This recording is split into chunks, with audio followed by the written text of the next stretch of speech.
తెల్లని నింగల్లే జీవమేది నాలోనా నువ్వు మాటలాడందే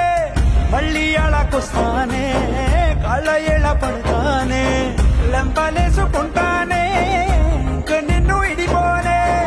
ఉప్పు నీటి ముప్పుని కూడా గొప్పగలనే కట్టునే నీ కంటి నీటికి మాత్రం కొట్టుకుపోతానే నీకోసం